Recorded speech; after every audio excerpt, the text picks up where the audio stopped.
Alam nyo mga minamahal, sobrang taas talaga ng double standard ng ating Vice Presidente. Alam nyo kung ano yung nakakatawa dito? Nag-a-ask itong si VP Sara na bakit hindi nyo na lang daw po respetuhin ang naging desisyon ng Senado. O, ito nga yung balita, oh. Yan, pakita natin sa inyo. Oh, Sara Duterte on archive impeachment case, respect the Senate. Yun ang sobrang linaw ng sinabi ng ating Vice Presidente.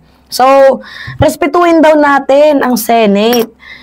Kung matatandaan ninyo, nung mga nakaraang taon, last year, patungkol nga po dito sa budget hearing, nirespeto niya ba ang Senado nung hindi pumabor sa kanya ang desisyon ng Senado? Di ba kaya nga nakakatawa eh? Kaya nga sabi ko sa inyo, sobrang taas ng double standard ng ating Vice Presidente. Kapag yung desisyon, pabor na pabor sa kanya, okay, sige, sundan natin, ito yung gawin natin, respetuhin natin. Pero kapag hindi pabor sa kanya, ang nagiging desisyon, uy, buaya yan sila, ang daming mga paninira, ang daming cheche-bureche, ang daming sinasabi to the point na parang kulang na lang, nagtatantrums na, di ba? Itong si Vice President Sara Duterte. Hindi ba alam ni VP Sara mga minamahal na yung impeachment trial ay magpo-prove ng kanyang pagiging inosente? 'Di ba? Inosente sa public funds. 'Di ba? And also malalaman natin kung talagang may tinatawag na pagiging accountable and transparent itong ating Vice President kasi the more na iniiwasan niya, 'di ba? Itong impeachment trial na to kasi hindi naman to hindi to totally deads. Kasi pwedeng i-refile 'yan sa February, 'di ba? Mga minamal, pwedeng i-refile 'yan yung mga ebidensya na Mary Grace Piatos, Cocoy Villamin, yung pagsusweldo niya ng 30,000 or 25,000 sa mga ahente ng DepEd na wala namang napatunguhan, 'di ba? Yung pagbabanta niya sa ating presidente. Sa 7 article of impeachment na yan, hindi naman ibig sabihin kinlaro ng Supreme Court yung kanyang pangalan. Talagang mas dinilayed lang nila ito ng mas matagal, i-dinrable. Kaya nga sobrang obsessed itong si Sara Duterte noon habang nagsasalita na, ba't di nyo na lang antayin yung desisyon ng Supreme Court? Yun naman pala, alam naman natin na Supreme Court, damo kulto ba? Maraming kulto dyan sa Supreme Court. Anyway, mga minamahal, diba, hindi nga nirespeto noon ni Vice President Sara Duterte yung desisyon ng Senado nung sa budget hearing, tapos ngayon nung pumabor sa kanya yung pag-archive ng impeachment, bigla-biglang magsasabi na respetuhin yung Senado. Kung hindi ba naman baliw, tandaan mo, VP, malalaman lang namin na ikaw ay inosente kapag naganap na yung trial kasi the more na iniiwasan mo yan, mas lalong dumadami ang speculation, di ba? Na baka nga meron kang ginagawang pagnanakaw sa kaban ng bayan. Diba? Isipin mo yan, VP Sara Duterte. So, walang ibang way para patunayan na ikaw ay guilty or inosente kundi itong impeachment trial. So, hindi na natin kailangang tanungin yan kasi ikaw na nga mismo nagsabi, bloodbath, diba? Akala ko ba bloodbath? Meron bang bloodbath na umiiwas at naduduwag? Kailangan ko nakakita niyan mga minamahal. Diba?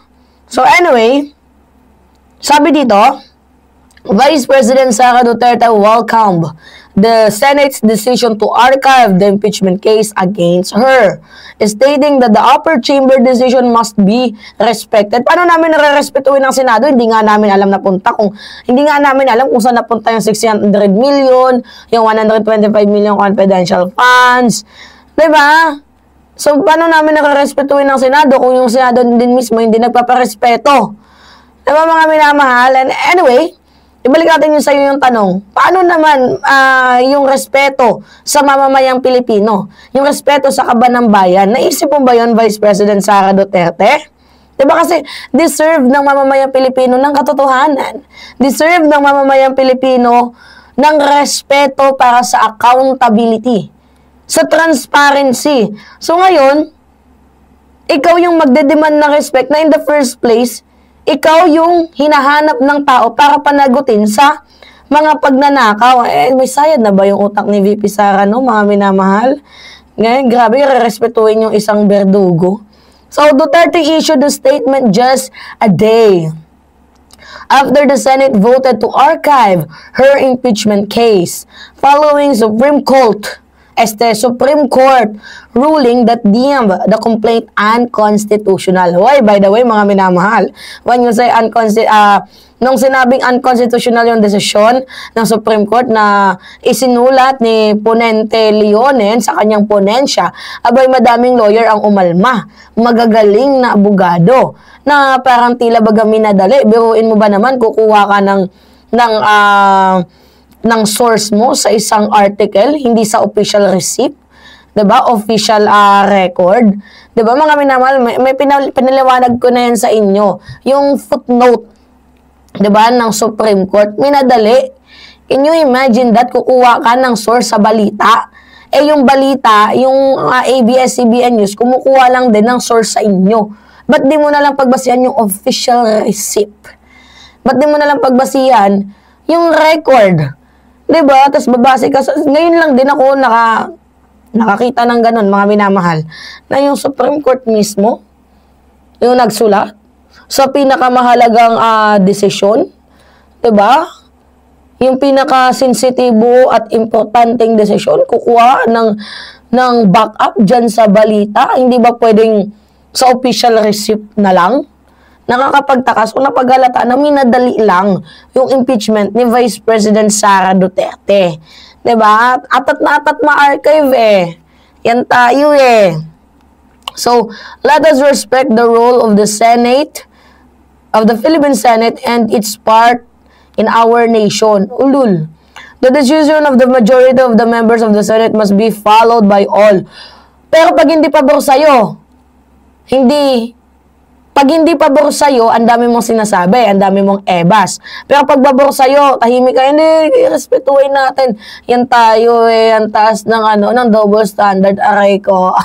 Sabi ni Malo Piton. Viral yan mga minamahal. Nadadala ko tuloy dito sa ating pagbablog. Aray ko. So, she, however, reiterated that her defense team was already prepared regardless of the outcome. So, ang goal nyo lang talaga, ma-i-archive, ma-ibasura ang impeachment. Kasi mahihirapan yung defense team mo, yung magagaling mong lawyer, para i-uplift yung pangalan mo. Bakit? Diba kasi mahirap nga naman ipagtanggol, may mga ebidensya na, tapos sasabihin nyo, hindi yung Mary Grace Piatos, espiya lang yan. Ay, okay nang ina. Hindi tayo kahapon, hindi tayo pinanganak kahapon. Bloodbath, diba? Alam ko ba bloodbath? Meron bang bloodbath na naduduwag? Meron bang bloodbath na parang tuwang-tuwa pa nung na-dismiss yung issue, yung walang naganap na trial? Hindi bloodbath yun. Kaduwagan ang tawag doon. Diba? So, sabi pa dito, sabi sa akin ng ating kaibigan, Mima, takot yung 16 na attorney ni Sara Duterte. Nung na-dismiss, nung ni-archive, umalingasaw agad sila, parang tuwang-tuwa. Hashtag, hindi pa tapos ang ating laban. Sabi yan ni O's, di nga talaga, 8633. So, sabi dito, maniniwala sana ako kaso mga binitawan na salita ni VP Sara sa social media niya at mga previous interview na overreaction, sige na lang. Mga minamahal. Hay, nako. So, sabi ni Truth Seeker, it's all very time and energy consuming when any politician try to defend themselves when none of them is honest to the fire.